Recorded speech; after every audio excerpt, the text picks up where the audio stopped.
हम लोग rotational motion का प्रॉब्लम कर रहे थे, है ना। कुछ क्वेश्चन लास्ट में किए थे।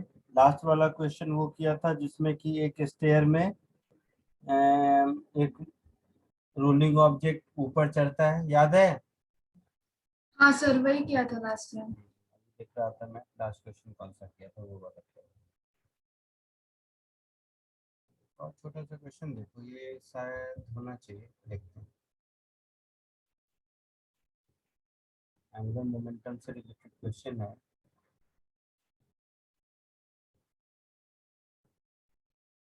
दिख रहा है। हाँ सर। छोटा क्वेश्चन है।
सर आप सिंगुलर का मतलब बता सकते हो क्या? क्या बोल रहे हो बेटा? सर सिंगुलर का मतलब क्या है? The angular momentum of the particle.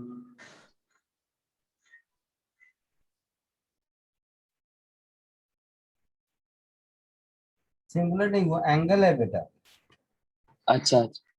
Singular नहीं है, ये एंगल है।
Done.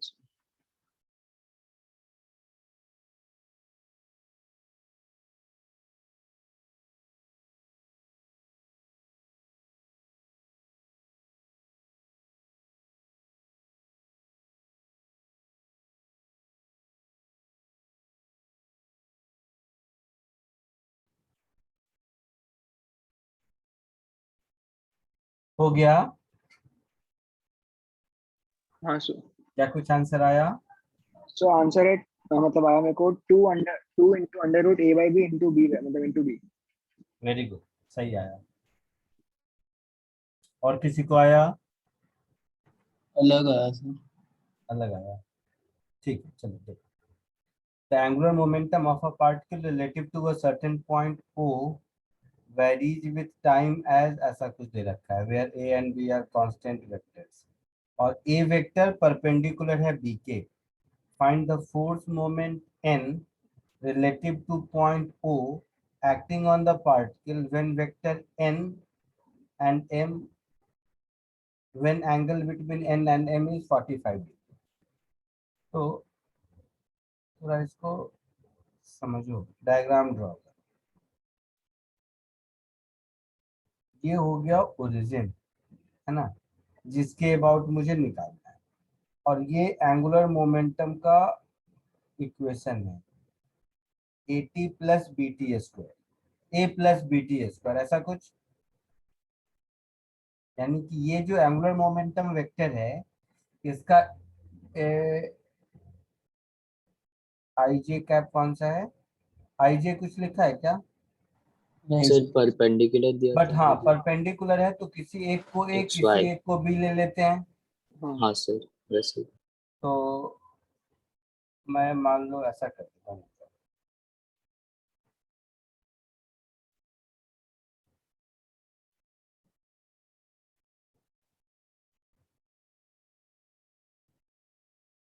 ऐसा समझ कि ये डिस्टेंस है A और ये डिस्टेंस है BT स्क्वायर।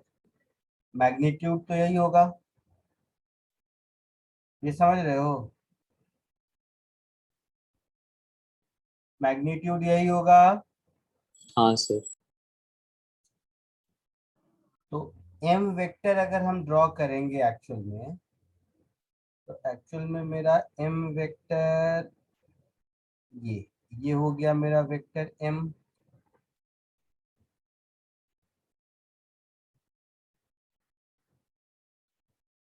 है ना। M वेक्टर ड्रॉ करने में कोई दिक्कत? नहीं सर। नहीं सर। ये डायरेक्शन को कह दो A के लॉन्ग यूनिट वेक्टर, इस डायरेक्शन को कह दो B के लॉन्ग यूनिट वेक्टर, ठीक है।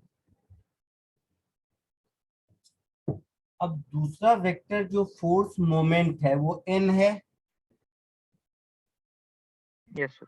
और N और M के बीच मेरा एंगल 45 डिग्री है, ऐसा कुछ है। Yes sir. तो देखो, N और M के बीच अगर 45 डिग्री है, तो क्रॉस डॉट प्रोडक्ट पढ़ चुके हैं हम लोग। Yes sir. हाँ सर।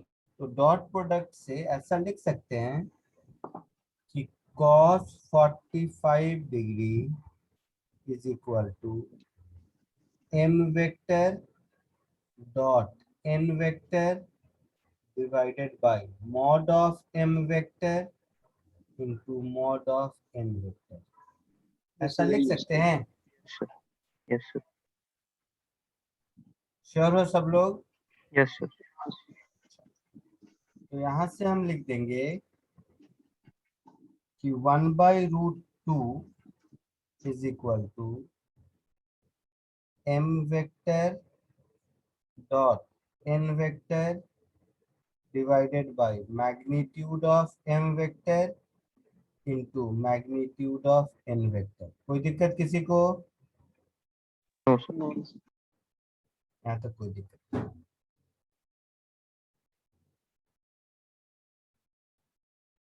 M डॉट N को क्या लिखोगे?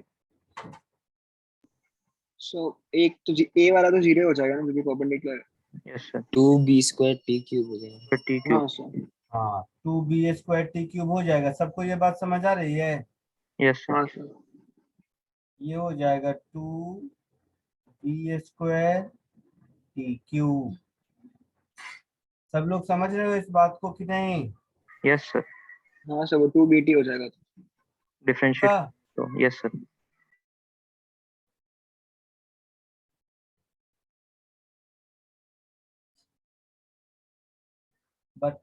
ये कैसे मालूम कि एन बी इंटू टी है? सॉरी सर, सर डिफरेंशिएट करेंगे ना। सर सर 2BT आ जाएगा ना, मोमेंट फोर्स फोर्स तो पूछा, हाँ हाँ, एंगुलर मोमेंटम वेरी को गुड। देखो। सबको समझ आया ये बात? हाँ सर।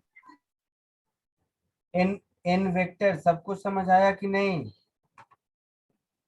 नहीं सर। पूछ रहा हूं।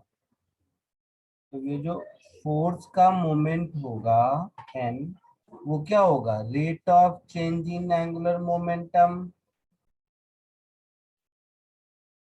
यही होगा ना?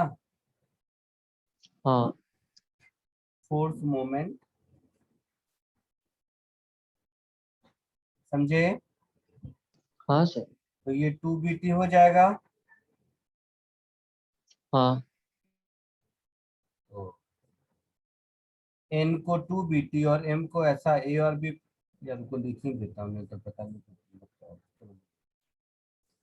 तो मैं इसको ऐसे लिख सकता हूँ, ए प्लस बी टी स्क्वायर का dot product 2BT yes sir. हाँ sir. divided by magnitude of m, that is under root a square plus b square t4 yes sir into 2BT। into 2BT, ऐसा। हाँ sir. ए और B perpendicular है, तो ऊपर वाला dot product मेरा क्या हो जाएगा? 2 B dot B D Q. B square T cube, ऐसा होगा। हाँ सर। डिवाइडेड बाय ये इतना लंबा चला कहानी, that is 2BT into under root this much,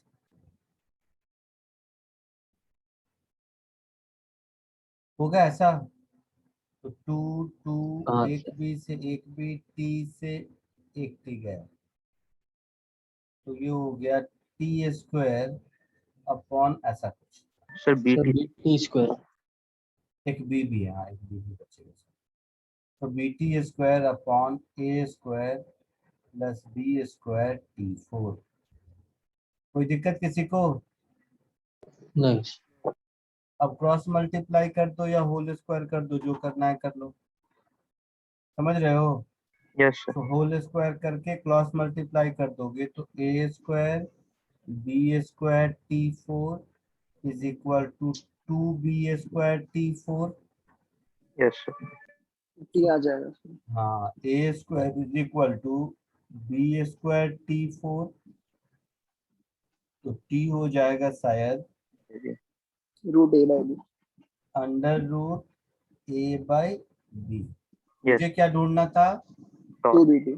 N vector ढूंढना था। Yes sir 2 root AB। हाँ, एन वेक्टर हो जाएगा कितना? 2 into vector B into T, yes sir. तो 2 into vector B into under root A by B. कोई doubt किसी को? No sir. नहीं sir. Sir T is equal to root A by B ढूंढने का एक छोटा मेथड भी है। एक सेकेंड, हाँ अब बोलो। सर M है वो A into A plus BT square है, और N है वो B2BT है। हम्म, तो हम लोग ऐसा बोल सकते हैं कि M और जो हमने जो x एक्सिस लिया है उसके बीच का एंगल 45 डिग्री है। बिल्कुल बोल सकते हैं। तो फिर A is equal to BT वही, स्क्वायर हो जाएगा, जो इसीलिए कि इसीलिए इक्वल जो टू रूट बीच में मैं रुक गया था, मैं आप लोगों का रिस्पांस देख के रुक गया था, नहीं तो मैं वही करने वाला था। देखो मैंने बाद में इन वेक्टर लिखा है। जो मुझे सबसे पहले स्ट्राइक किया था वो ये कि इन वेक्टर अगर मैं ए और बी ऐसा ले आऊं ना, हॉरिजेंटल वर्टिकल, ठीक है, तो मैं ड्रॉ नहीं किया, बट मैं ये करने वाला था। देखो मैं जो करने वाला था बताया था, मैं यहाँ पर इन वेक्टर ऐसे ड्रॉ करने वाला था।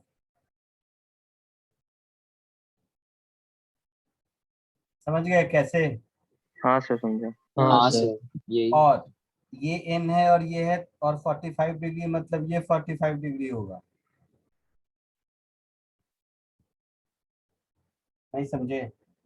समझ समझा समझा सर। सर। हाँ सर समझा सर। है ना? तो मैं इन वेक्टर को क्या कर देता पता है, सीधे लिख देता ये बीटी स्क्वायर वाले के अलोंग यूनिट वेक्टर हाँ into और 2b. और मैग्नीट्यूड का ये कॉम्प आया समझ में। हाँ सर, हाँ सर। तो मैं पहले वही सोचा, फिर देखा रिस्पॉन्स कुछ ऐसा आ रहा है तो मैं रुक गया।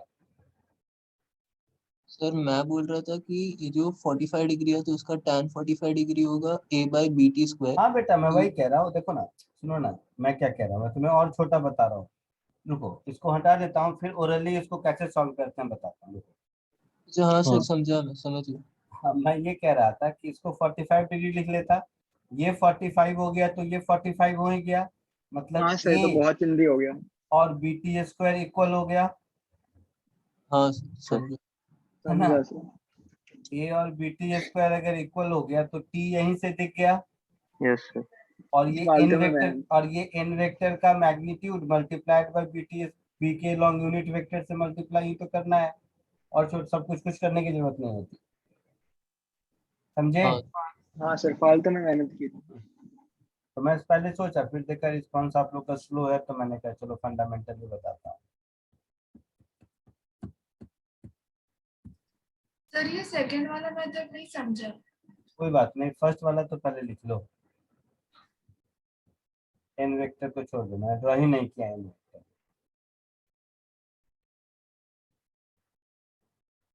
ये लिख लिया है सबने, सबने लिख लिया है।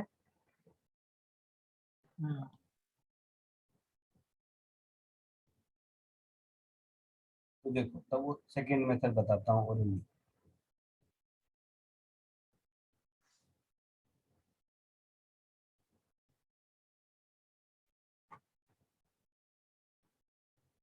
चलो सब ऐसे समझो, बट फंडामेंटल समझ आया है तभी सेकंड मेथड समझो। जैसा मैंने कहा, ए वेक्टर मैं इधर ले लिया और बी वेक्टर मैं इधर ले लिया, तो मेरे डायग्राम में ये डिस्टेंस ए हो गया और ये डिस्टेंस बी टी स्क्वायर हो गया, बोलो हाँ या ना। हाँ सर। और ये मेरा हो गया एम वेक्टर, हो गया। Equation wise M vector is a cap which is constant plus 2b vector into T, ऐसा है, टी स्क्वायर है शायद, या टी है, 2b टी नहीं, बी टी स्क्वायर है,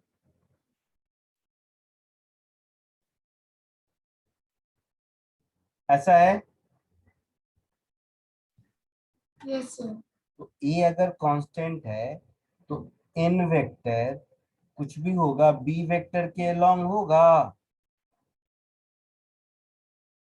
तो एन जैसे ही बी वेक्टर के अलोंग हुआ, मतलब ये हो गया मेरा एन वेक्टर, यस सर। और एम और एन वेक्टर के बीच का एंगल 45 डिग्री है, मतलब ये 45 डिग्री है, मतलब ये 45 डिग्री है, मतलब ये 45 डिग्री है ना, हाँ सर। मतलब B T square Yes. A है। यस सर समझा। मतलब T under root A by B है, और इस टी को यहाँ सब्स्टिट्यूट कर दो तो एन मिल गया।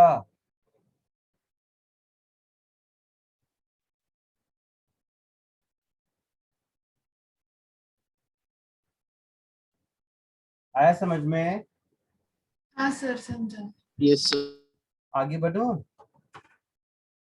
Yes Yes sir. sir. Yes.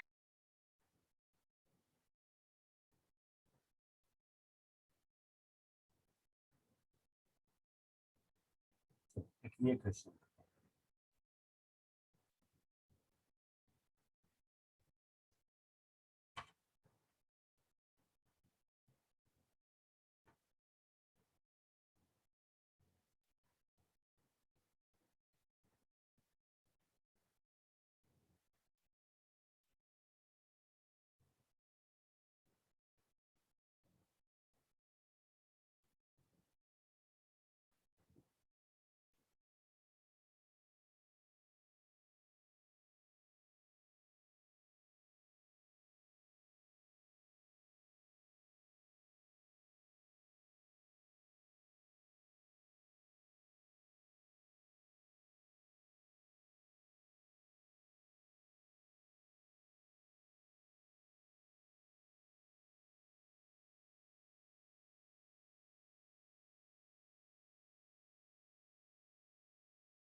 Sir 5f divided by 5m1 plus 2m2 है क्या आंसर? क्या बोल रहे हो बेटा, आंसर बताया? हाँ sir, 5f divided by 5m1 plus 2m2।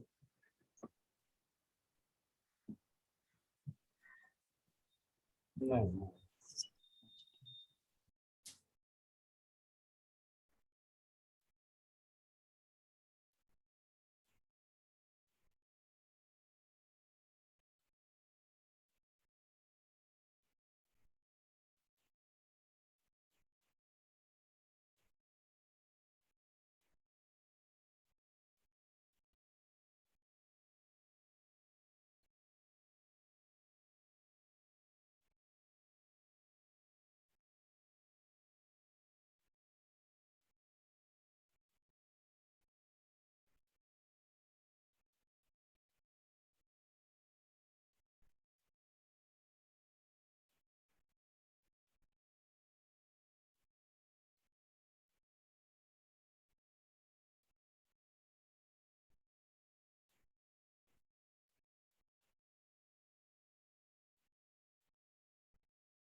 So 3f by 2m1 plus m2 है.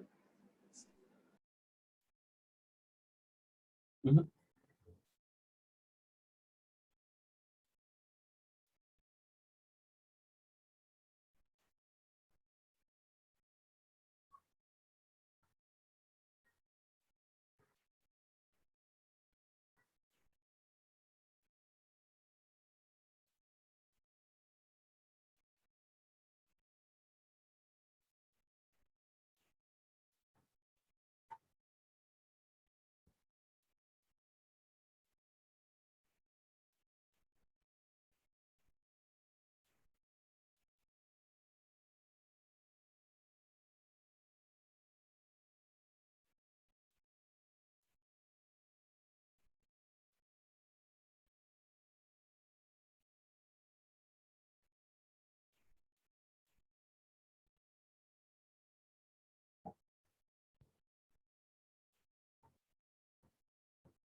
अच्छा।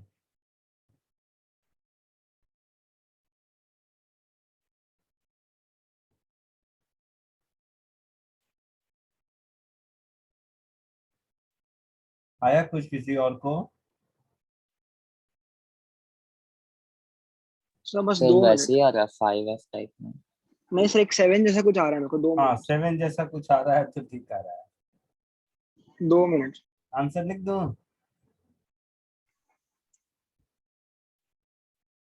या ट्राई करोगे अभी? 1 मिनट सर। आंसर मैच करने के पॉइंट ऑफ व्यू से लिख देता हूँ।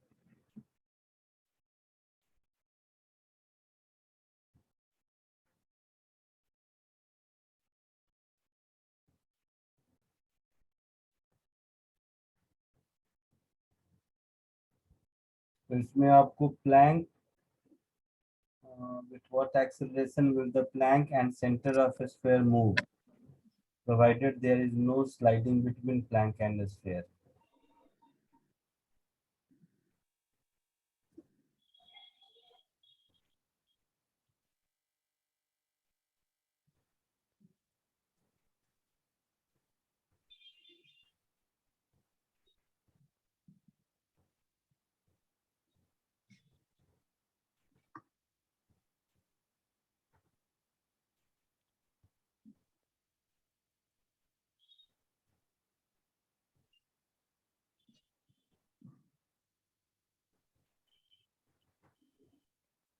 सर आंसर आया। क्या आया बोलो? Sir 7F/2m2 + 7m1। Very good, ये सही आंसर आया। ये किसका आया? प्लैंक का आया या स्फीयर का? सर ये A1 है ना सर, ये प्लैंक का है। प्लैंक का, वेरी गुड, सही बोला। तो प्लैंक का आंसर आया एक्सेलरेशन ऑफ प्लैंक, ये आंसर आया 7F अपॉन क्या था 7m1 हाँ सर, +2m2। Plus 2m2। और आपसे एक्सेलरेशन ऑफ स्फीयर भी पूछा है। तो 2/7 इंटू ये हो जाएगा। हाँ, so 2F upon 7m1 plus 2m2, ऐसा कुछ आंसर होगा एक्सेलरेशन ऑफ प्लैंक और स्फीयर का।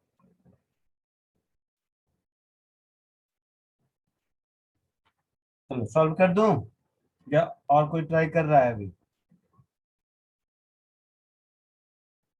ये प्लैंक है, प्लैंक का मास है m1 और प्लैंक पर फोर्स लग रहा है लेट्स से F हॉरिजॉन्टल में इधर। प्लैंक जिस सरफेस पर रखा है वो सरफेस तो स्मूथ है,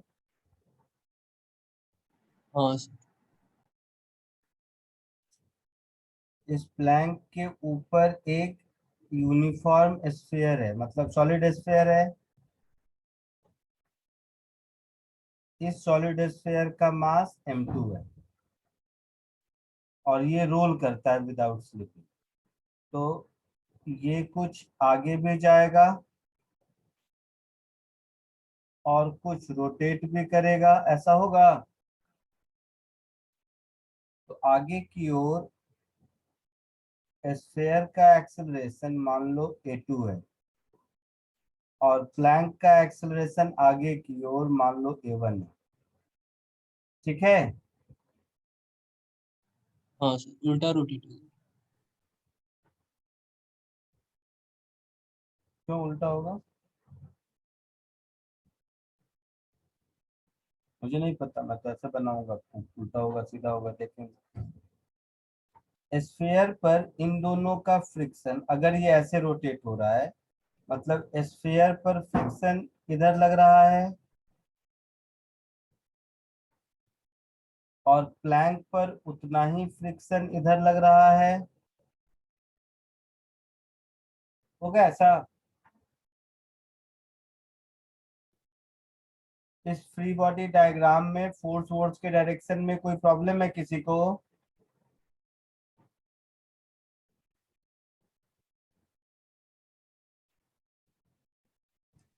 सर प्लैंक भी तो ऑपोजिट डायरेक्शन में होगा ना। हाँ sir, f minus F is equal अरे टाइम है। चलो किधर भी ले सकते हैं, फर्क नहीं पड़ता है, तुम लोग हाँ वो समझो। इक्वेशन में नेगेटिव आ जाएगा। इक्वेशन में नेगेटिव आएगा, जानबूझ के मैंने ऐसा लिया है। चलो तुम लोगों को बहुत मन है तो मैं इस सब का डायरेक्शन बदल देता हूँ। चलो, ठीक है। आपको अगर क्लैरिटी से समझ है कि वैसे ही लगेगा तो वैसे ही लेते हैं, किधर भी लेके चलेंगे फर्क नहीं पड़ेगा। तो आप लोगों को जो लग रहा है उसके हिसाब से चलो। मैं फ्रिक्शन फोर्स का डायरेक्शन स्फीयर पर इधर ले लिया, तो प्लैंक पर इधर ले लिया, और क्या इस पर हाँ अब इधर ले लिया, तो अब अल्फा मेरा इधर होगा,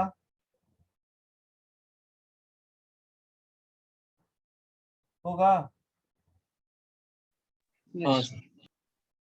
पहली बार ये एफ इधर और अल्फा उल्टा किया था, और तो कोई फर्क नहीं पड़ता।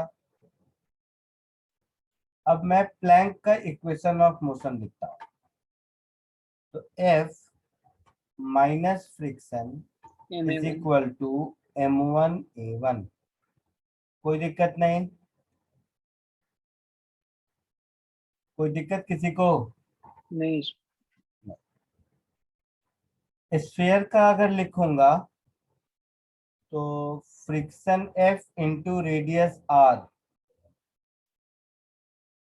Friction F into radius R is equal to I alpha, that is 2/5 m2 r square alpha. एक ही बार लिख देते हैं।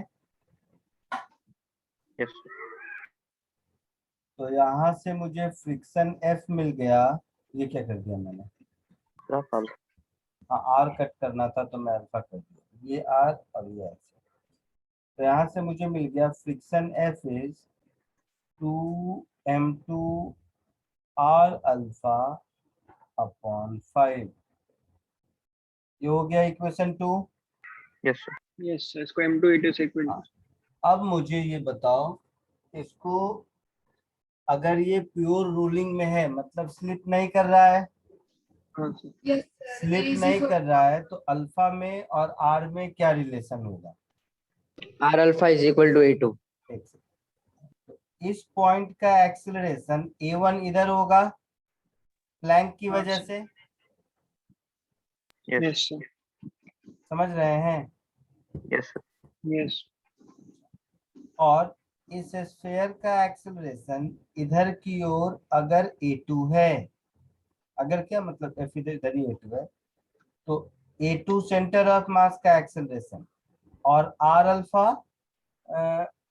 सो a2 प्लस r अल्फा, ये a1 के बराबर होना चाहिए फॉर नो स्लिपिंग। हाँ सर। ये वाला इक्वेशन समझाना था मुझे। सबको समझ आया कि नहीं?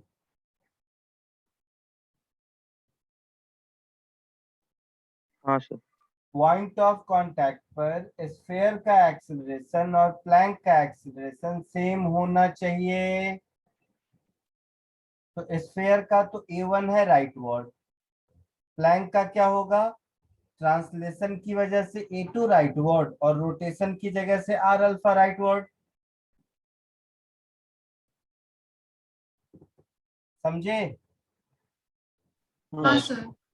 और f is equal to m2 a2। हाँ सर, और अल्फा का। पक्का? क्या डाउट है, सोच के बताओ जरा। नहीं सर सर। गलत है ये क्वेश्चन, सोच के बताओ, फिर से मैं कह रहा हूँ ये इक्वेशन गलत है। बताओ कहाँ गलती है इसमें। सर फ्रिक्शन भी आगे की तरफ है, A2 भी। अरे नहीं भाई, नहीं।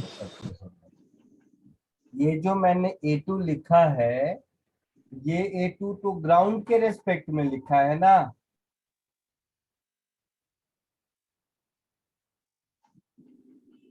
हाँ सर। नहीं समझे?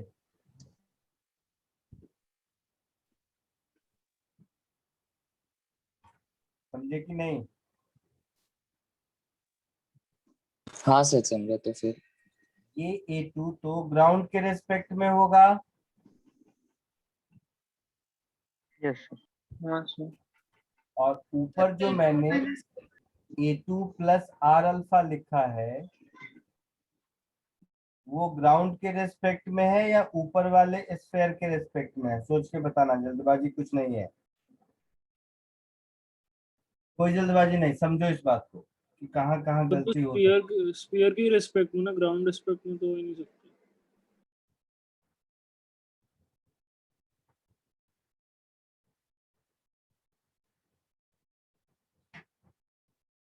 सोच के बताओ। F is equal to M2 A2 में A2 ग्राउंड के रेस्पेक्ट में है, हाँ या हाँ ना, सर। इतना ही बोलो। Yes sir. अब ये जो पॉइंट ऑफ कांटेक्ट का मैंने एक्सेलरेशन लिखा A2 पॉइंट ऑफ कांटेक्ट में स्फीयर का A2 प्लस R अल्फा, ये भी ग्राउंड के रेस्पेक्ट में हुआ, हाँ सर। सर। और A1 भी ग्राउंड के रेस्पेक्ट में है, यस। तो इक्वेशन 3 सही है और इक्वेशन 4 भी सही है, फिर हाँ सर। सब ग्राउंड के रेस्पेक्ट में है, ठीक है। अच्छा, विथ रेस्पेक्ट टू प्लैंक करते तो मैं क्या करता, ऊपर वाले M2 पर बैकवर्ड डायरेक्शन में M2 A1 स्यूडो फोर्स लगा देता उसके सेंटर ऑफ मास पे, हाँ sir.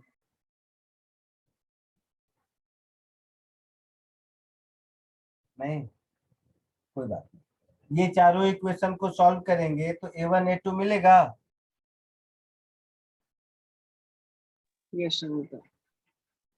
तो जरा सॉल्व करके जल्दी देखिए A1 A2 यही मिलता है या कुछ और,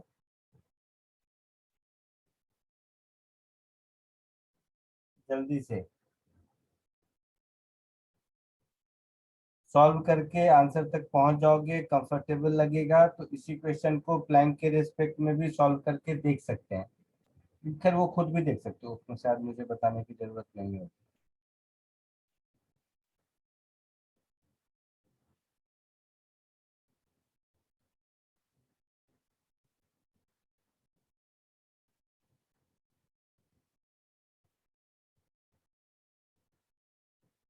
देखो सॉल्व करके A1 A2 आता है वो आंसर,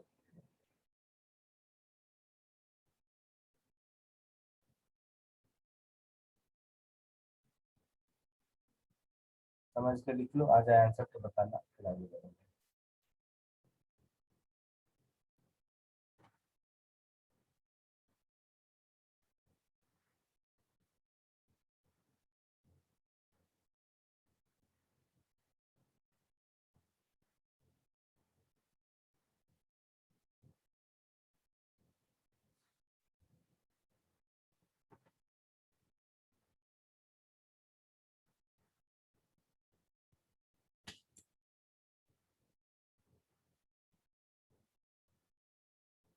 हाँ सर आ गया। आया आंसर, यस।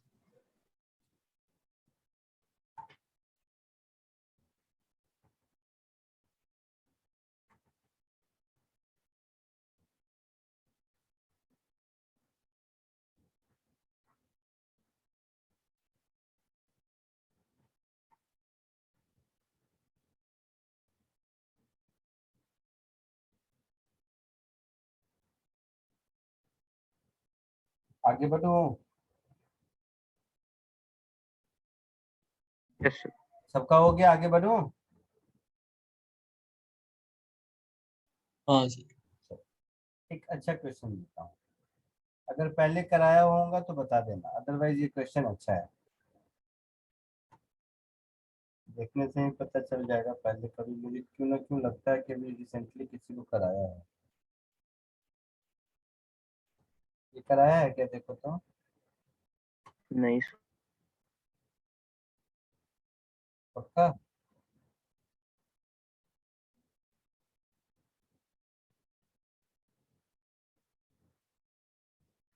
पक्का नहीं कराया तुम लोगों को? नहीं सर। अच्छा क्वेश्चन है फिर, तो शायद वो इस बार जीते जिन ठीक ठाक क्वेश्चन।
बोलो।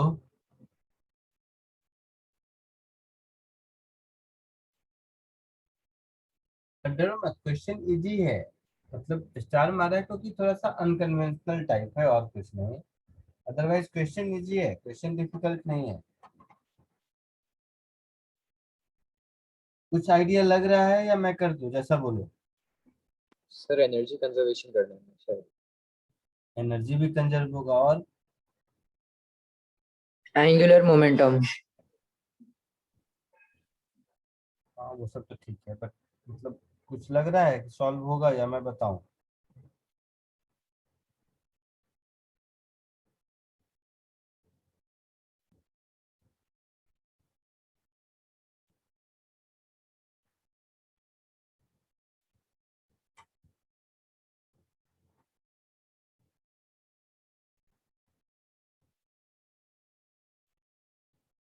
सुनो। सर ये कैसे गिरेगा, मतलब वो ना, समझ में नहीं। हाँ नहीं समझ में आ रहा। देखो इधर, इसको सब ध्यान से देखो, लिखने का काम बाद में।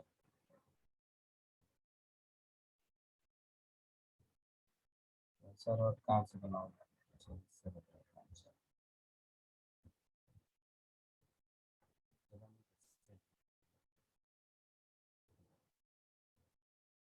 ऐसे समझो।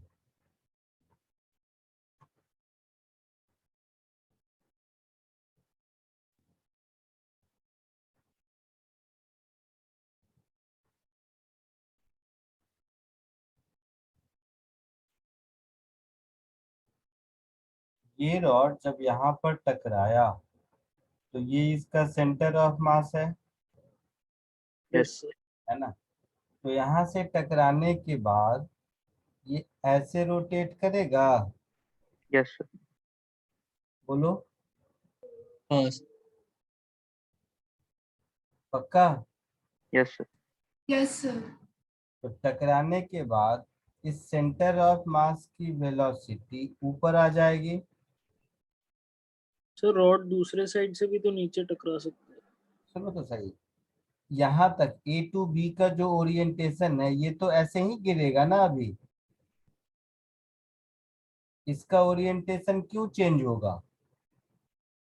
नहीं सर, मैं बोला जब ग्राउंड पे हिट कर आते लिया आते हैं आते आते हैं आते हैं, तो ये ओरिएंटेशन तो नहीं चेंज होगा। Yes sir. ये तो पक्का है कि पहले एंड ए ग्राउंड को स्ट्राइक करेगा। Yes, sir. Yes sir. ये पक्का है ना। हाँ सर।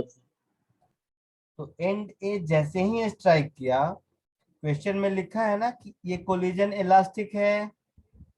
Yes, sir. हाँ तो इस सेंटर ऑफ मास की वेलोसिटी जो भी थी वो इसको वापस मिल जाएगी। Yes, sir. Yes yes sir. और साथ ही साथ ये ऐसे रोटेट भी करेगा। तो उसके बाद ये पॉइंट बी डिपेंड करता है सेंटर ऑफ मास की ऊपर वाली वेलोसिटी और ये ओमेगा कितनी है। पॉइंट बी इस ग्राउंड को दोबारा हिट कर भी सकता है और ऊपर की वेलोसिटी ज्यादा होगी तो नहीं भी कर सकता है। हाँ सर, दो केस में। यस ये बात समझ रहे हो। Yes, yes sir. Yes. पक्का। हाँ sir. तो आपसे यही पूछा है कि find the height h so that rod is horizontal for the first time when its center of mass is at maximum height। तो ये जब ऊपर जाएगा तो centre of mass maximum height पर कब होगा, जब सेंटर ऑफ मास की वेलोसिटी 0 हो Zero. जाएगी। Yes, Zero. हाँ सर। समझो ध्यान से। तो सेंटर ऑफ मास की वेलोसिटी जब 0 हो जाएगी उस समय कहता है कि रॉड हॉरिजेंटल हो गया। मतलब बाय दैट टाइम रॉड कितना एंगल घूम चुका होगा, 60 डिग्री। 60 degrees. 60 डिग्री घूम गया ठीक होगा। है, हाँ. हाँ इसका मतलब है कि इसका रोटेशन उतनी देर में 60 डिग्री हो गया होगा। yes. Yes. यहाँ तक कोई दिक्कत। No, sir. अगर इसको v वेलोसिटी मिली तो यहाँ से सेंटर ऑफ मास की वेलोसिटी कितनी देर में जीरो होगी? V by G. v by G. हाँ सर। Yes, sir. मतलब ये टाइम मुझे, अगर v डैश कर दो, मान लो v डैश है, तो v dash by G time में ये 60 डिग्री घूम जाना चाहिए। Yes sir, तो फिर वो मतलब pi by 3 is equal to omega delta T. Omega into delta T. Yes, sir. Yes. Sir. तो pi by 3 is equal to omega into V dash by G. Yes, sir. होगा ऐसा कुछ? Yes sir. Yes, sir. तो यहाँ से मुझे omega into V dash is pi G by 3 ऐसा कुछ मिल गया। हाँ sir. कोई दिक्कत? नहीं सर। No, sir. अब ओमेगा और वी डैश ढूंढते हैं। तो ये अगर एच हाइट नीचे आया तो सेंटर ऑफ मास भी एच हाइट नीचे आया। हाँ सर। Yes. यस तो सर। ये अंडर रूट 2 GH से स्ट्राइक किया होगा। Yes, sir. Yes sir. हाँ तो इसको वापस अंडर रूट 2 GH मिलेगा इलास्टिक कोलिजन की वजह से। Yes, sir. Yes sir. समझ पा रहे हो सब लोग? हाँ सर। कोई जरूरी नहीं। जरूरी नहीं सर, क्योंकि ओमेगा हाँ, सर इलास्टिक है ना। एनर्जी कंजर्व नहीं होगा सर. वो बात नहीं है। जो इलास्टिक कोलिजन है मतलब वेलोसिटी ऑफ सेपरेशन और वेलोसिटी ऑफ अप्रोच, वो तो पॉइंट ए का होगा ना। हाँ सर। अभी पॉइंट ए की स्पीड अपवर्ड डायरेक्शन में कितनी होगी? V dash एक तो minus sigma ट्रांसलेशन into की वजह से v dash root 2 G Omega. और रोटेशन की वजह से ओमेगा एल बाई 2 इधर Yes, sir. Yes. परपेंडिकुलर। और ये एंगल कितना होगा बता दो यार? 60 डिग्री ही होगा शायद। 60 हो जाएगा। 60. 60 होगा ना पक्का? हाँ सर 30 का 60 हो जाएगा। देख लेना तुम लोग। हाँ ये 60 होगा। हाँ सर 60 हो। हाँ मतलब velocity of point A just after collision मेरा हो जाएगा v dash plus omega L by 2 का cos 60 component. Yes, sir. Yes और इलास्टिक कोलिजन की वजह से ये रूट 2 GH के बराबर होना चाहिए। ये क्या किया मैंने? Velocity of separation is equal to velocity of approach. समझा। हाँ सर समझा। समझा सब लोग? Yes, sir. आया समझ में? हाँ सर। अब कोशिश कर सकते हो? हाँ सर। कोशिश करो अब एक बार। मतलब मेन काम हो गया, बाकी देखो थोड़ा बहुत और क्या क्या कर सकते हैं।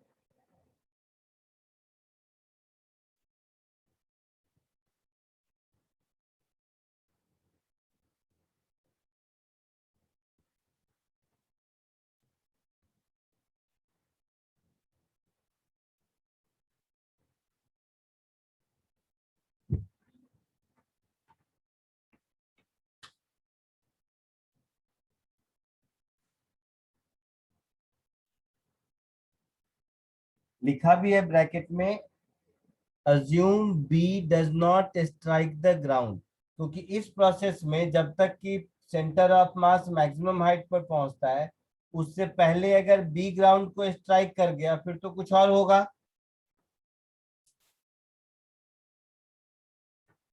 समझ रहे हो? हाँ सर 2 बार कोलाइड करेगा। हाँ फिर तो 2 बार। तो कह रहा है कि जब तक ये रॉड हॉरिजेंटल नहीं हो जाता है तब तक बी ग्राउंड को नहीं स्ट्राइक करता है, ये आपको अज्यूम करना है। इसके पहले भी एक पार्ट है क्वेश्चन का। इससे पहले भी है क्या है? हाँ मतलब कैप तो वो हो जाएगा, वी निकल जाएगा तो सेंटर ऑफ मास कितना ऊपर जाएगा मिल जाएगा ना वी डैश से। हाँ sir. V dash square by 2G। Yes. तो मेन वी डैश और ओमेगा निकालना है, ये दोनों मिल गया तो जो चाहिए वो मिल जाएगा, मेरा कहने का मतलब ये है। तो दो इक्वेशन, दो अननोन, वी डैश और ओमेगा मुझे कैलकुलेट करना है।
बोलो कुछ हो रहा है?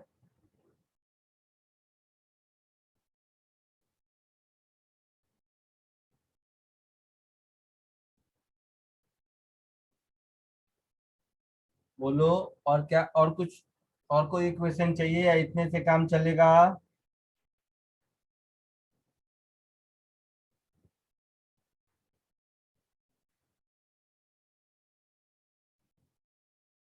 कुछ तो बोलो। सर नहीं आ रहा, इन दो इक्वेशन से नहीं आ रहा। एक और कुछ चाहिए? सर ओमेगा की नहीं दो सर, वैल्यूज। लास्ट में कुछ प्रॉब्लम हो रहा है। नहीं, कोई प्रॉब्लम नहीं है।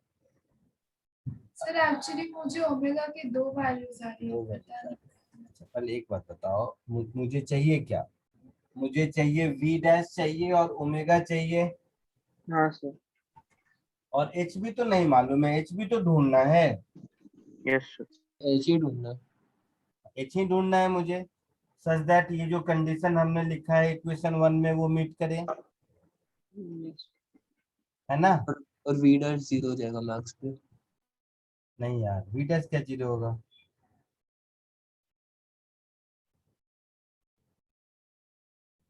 वी डैश क्या जीरो होगा, क्या कर रहे हो?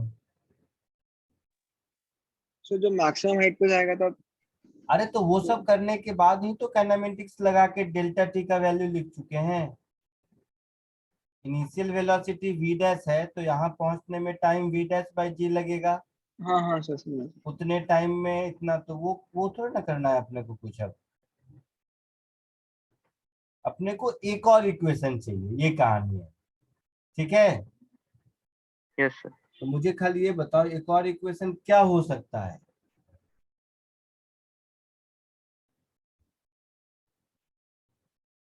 Energy conservation energy conservation. अरे नहीं भाई, वो तो लगा Yes. चुके हैं √2gh, हाँ सो उसी से तो आया है। उसी से √2gh आया है ना, तो वो अब क्या लगाएंगे? हाँ sir. Energy, momentum, angular momentum, यही तीन बात है। Yes. सर एंगुलर नहीं लगा अभी तो। नहीं लगाया है तो बस वही बात की। तो देखो, पॉइंट ए पर स्ट्राइक करता है तो वहां पर कुछ तो फोर्स इम्पल्स इम्पल्स होगा ही। Yes, sir. हाँ तो सर अगर हम पॉइंट ए के अबाउट ही देखें तो एंगुलर मोमेंटम कंजर्व कर सकते हैं just before and just after collision, कर सकते हैं। हाँ, sir. Yes, sir. है ना?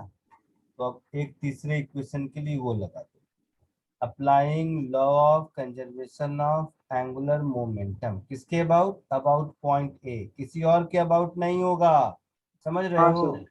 हाँ, sir. Just before and just after.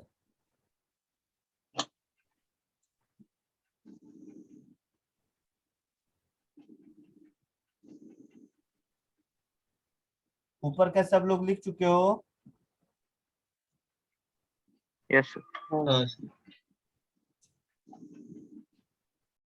लिख चुके हो तो मुझे बताओ, इनिशियल एंगुलर मोमेंटम अबाउट ए क्या लिखेंगे? एक्सप्रेशन कौन बताएगा मुझे?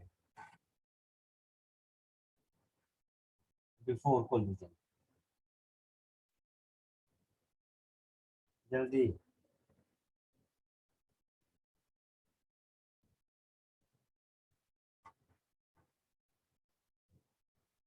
into m into L by 2. Yes, sir. मारूंगा। L/2 थोड़ी होगा। कितना होगा? L/2 ही होगा सर। अरे नहीं, L/2 कुछ होगा ना, cos theta sin theta cos, कुछ, हाँ। क्या होगा? R क्रॉस P होता है ना, हाँ सर साइन थीटा होगा। R क्रॉस P, तो P वेक्टर तो मैंने लिख दिया m इंटू √2gh। अब R में P का परपेंडिकुलर कंपोनेंट, हाँ सर तो ड्राइंग में देखो क्या होगा, L/2 sine theta. cos theta.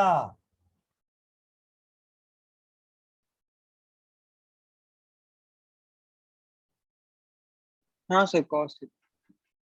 L/2 cos theta होगा, यस। Yes, sir. पक्का?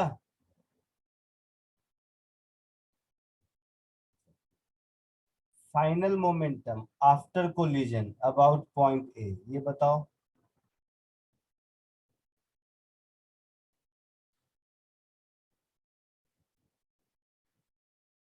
Omega A by 2 plus V dash cos 60। अब तो रोटेट ट्रांसलेट दोनों कर रहा है। Yes, sir. तो I omega L by 2.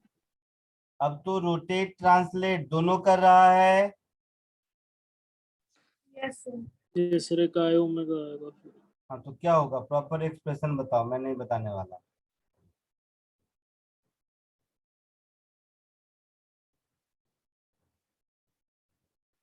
अच्छा, ये जो इनिशियल वाला निकाला है, इसका डायरेक्शन किधर है? क्लॉकवाइज या anti clockwise? And anti. Anti. R cross P clockwise है ना बेटा? आर क्रॉस पी क्लॉकवाइज है ना?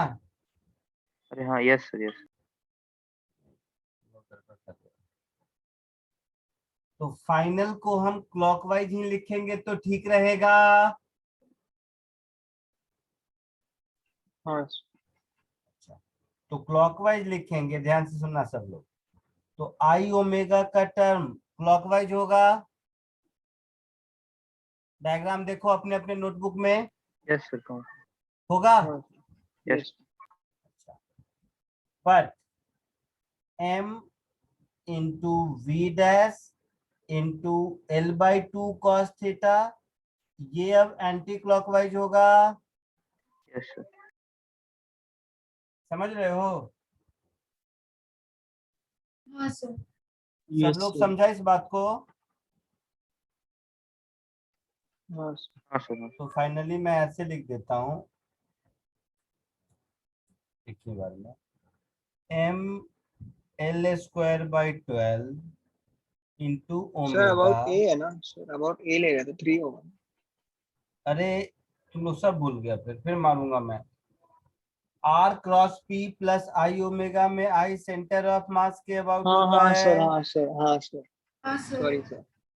So ml square by 12 into omega minus m v dash l by 2 cos theta, है ना? Yes sir. तो इन दोनों को इक्वेट कर देंगे तो मुझे एक और इक्वेशन मिलेगा। Yes sir. तो under root 2gh m l by 2 cos theta, theta 60 degree दिया हुआ है ना शायद क्वेश्चन में? Yes sir. हाँ सर हाँ. 60 हाँ, तो जब वैल्यू और मास वास का भी वैल्यू दिया हुआ है? नहीं। नहीं। तो मैं तो थीटा वीटा के टर्म में लिख रहा हूँ। अगर आप cos थीटा पुट कर दोगे तो ये सब इक्वेशन जो बड़े बड़े दिखते हैं ये इतने बड़े नहीं रहेंगे। ठीक है, तो यस ये सर। थर्ड इक्वेशन हो गया, है ना? अब नंबर ऑफ अननोन और नंबर ऑफ इक्वेशन में कोई दिक्कत नहीं।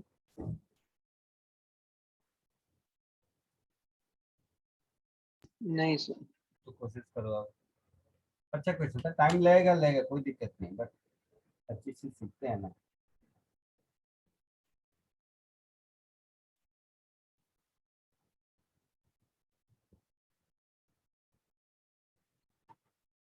एक एक स्टेप समझ के लिखो।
एच आ गया सर। आ गया एच, हाँ सर। क्या आंसर आया? सो 49 पाई एल बाय 144।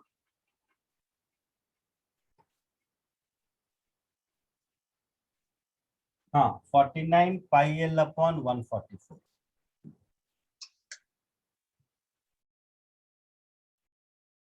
मतलब ये सॉल्व करने से आता है। हाँ सर कुछ और।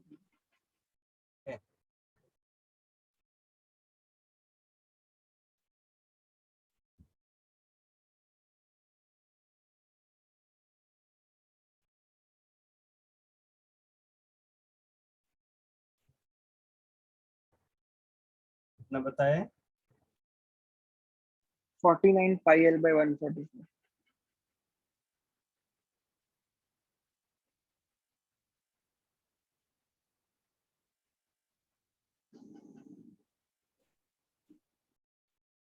बाकी जनता बोलो। हाँ सर। हाँ पक्का आगे बढ़ो। यस।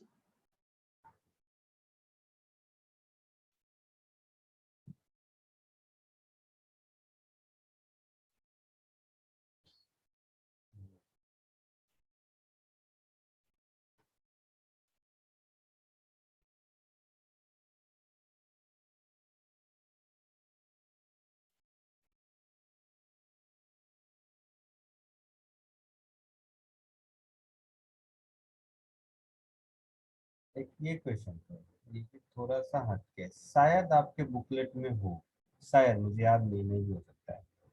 ये भी अच्छा क्वेश्चन है।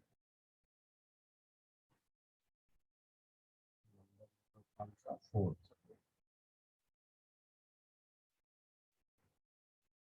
एक बार ये देखो तो, देखो ये इसमें कोई बहुत बड़ा होना चाहिए।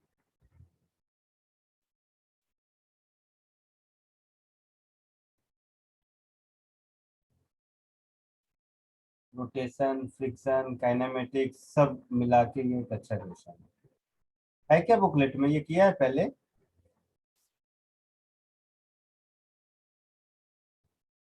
नहीं होगा सर, ठीक है।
बोलो हुआ कुछ?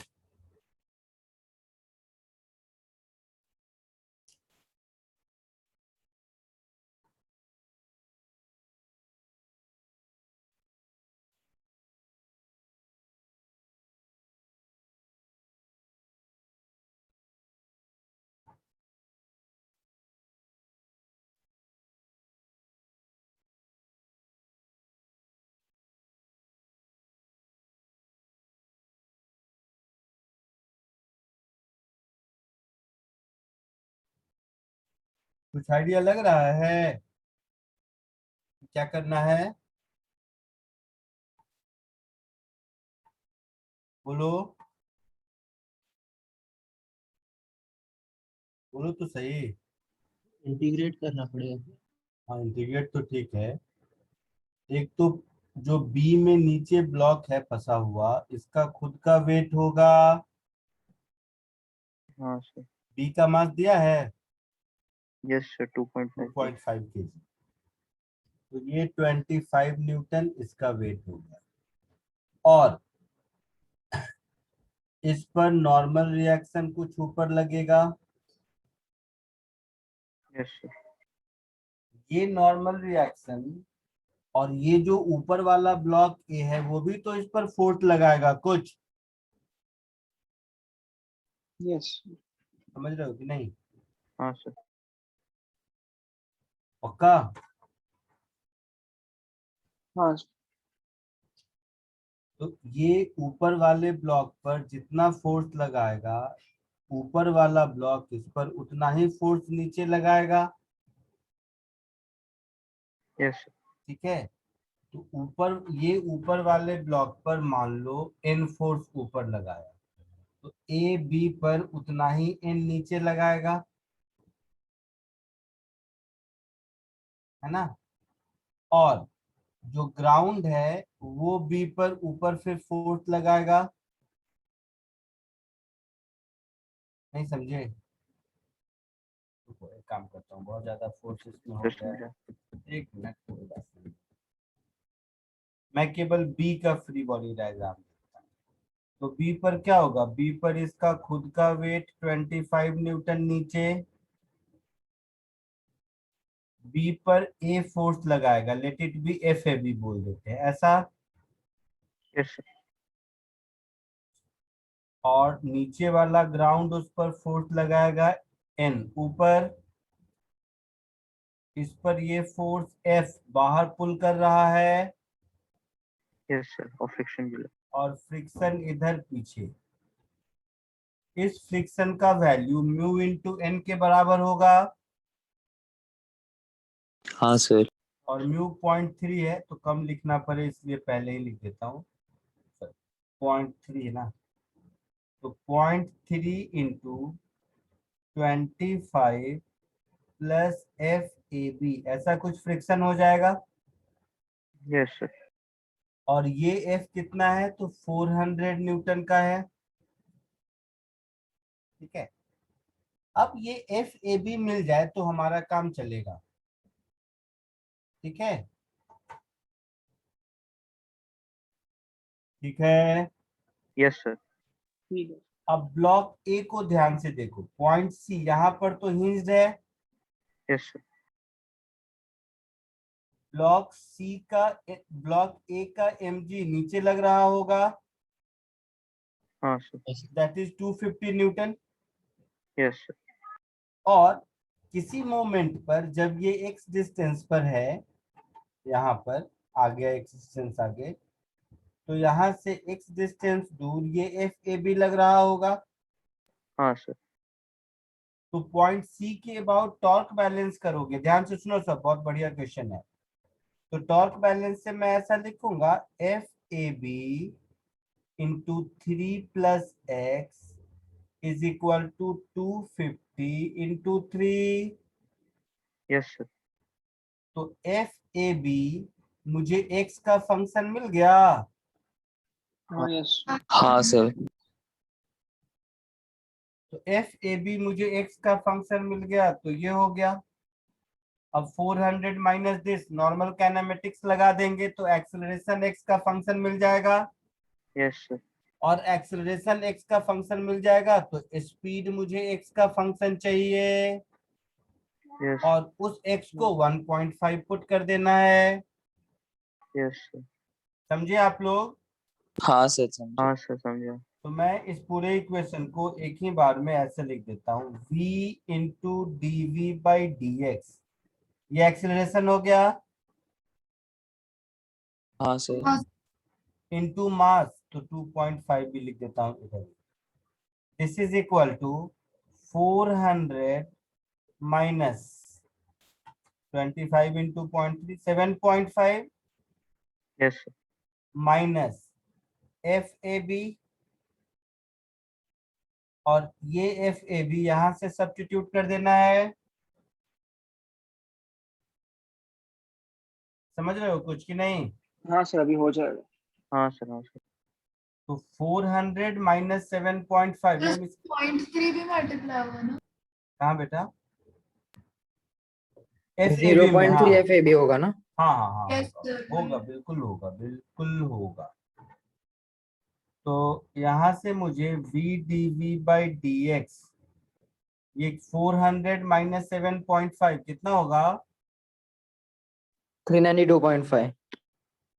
392.5 माइनस 0.3, और ये फिर 750 upon 3 plus x divided by 2.5, ऐसा कुछ।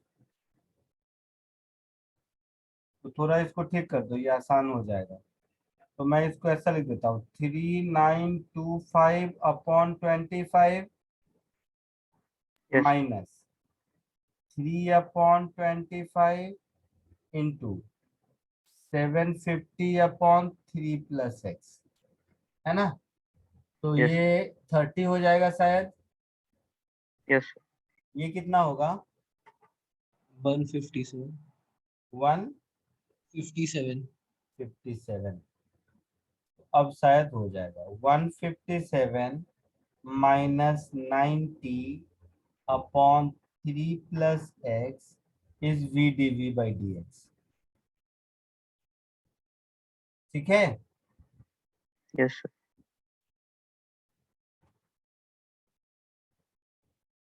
थोड़ा और ठीक करना है तो कर सकते हो, शायद इसका आंसर रॉन्ग है, इसके लिए मैं पूरा कर रहा हूँ। मुझे याद है किसी बैच में किया था कुछ, तो आंसर में 3 प्लस एक्स एलसीएम ले लिया, तो 157 इंटू 3 कितना होगा? 471. 471। 471 सर माइनस प्लस 90 करके सीधा ही 380। प्लस, अच्छा एक ही बार लिख दूं? कितना हाँ आएगा सर 90 माइनस करने के बाद? 381। 381। So 381 plus 157x is V D V by D X. ठीक है? तो V D V by D X ऐसा कुछ। So VdV is equal to 381 upon 3 plus x dx plus 157 x dx upon 3 plus x। इसको integrate कर दीजिए दोनों ओर, 0 से v तक, जो v मुझे ढूंढना है, और ये 0 से 1.5 तक।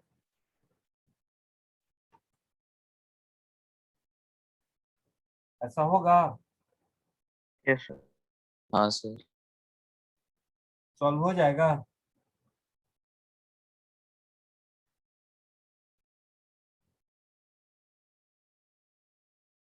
बोलो, सॉल्व होगा? हाँ सर। कोशिश करो, फाइनली आंसर तक पहुंचो।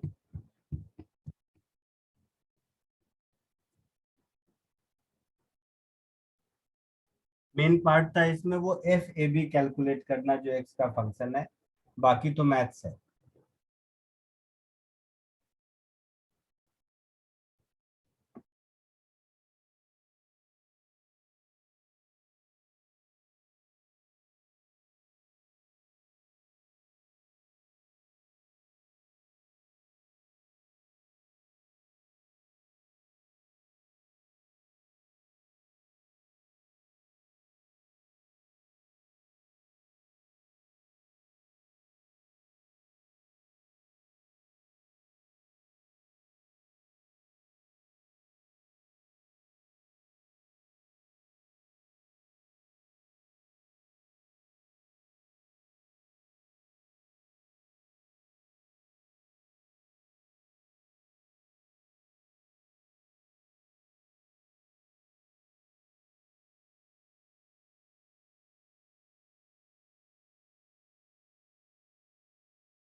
इसमें आंसर आएगा 18.52 मीटर पर सेकेंड शायद।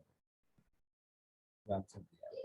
मुझे खाली ये बताओ कि ये तो हो जाएगा, ये इंटीग्रेशन भी हो जाएगा, इसमें दिक्कत होगी या हो जाएगा?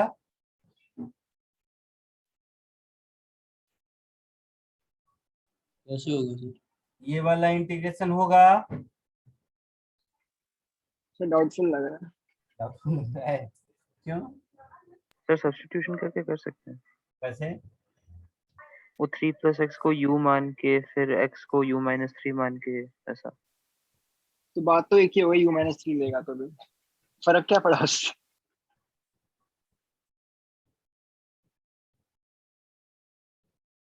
बोलो।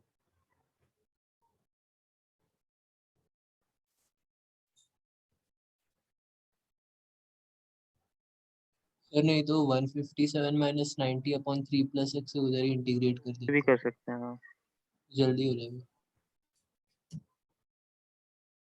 क्या कर सकते हैं? सर जो 157 हाँ। माइनस 90 अपॉन 3 प्लस एक्स लिखा है उधर ही कर दीजिए। यहाँ इंटीग्रेट करेंगे तो मुझे लगता है ज्यादा आसान होगा यहाँ पे, समझ रहे हो? हाँ सर वहां पे हो जाएगा इंटीग्रेट, यस। क्योंकि यहाँ भी वापस करेंगे तो यहीं पे आके पहुंचेंगे। ठीक है? हाँ सर। तो बेहतर होगा कि ये इंटीग्रेशन को मैं ऐसे कर दूं,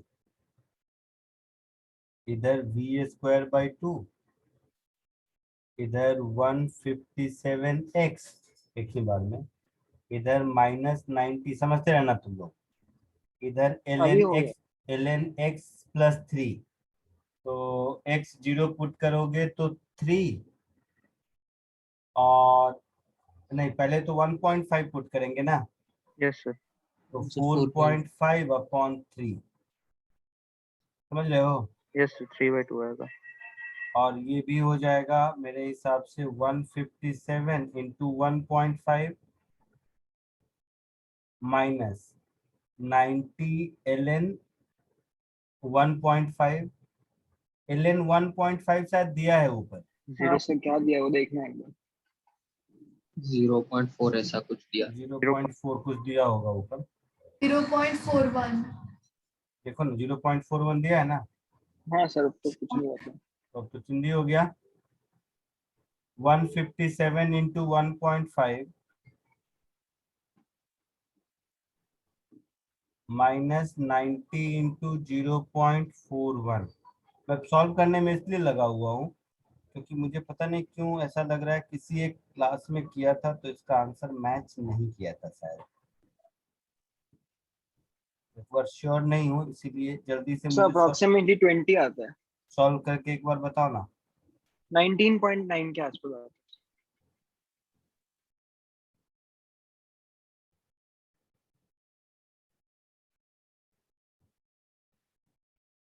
ठीक है, कॉपी कर लो। चलो Yes, आज sir. के लिए इतना ही, नेक्स्ट लेक्चर में मिलते हैं।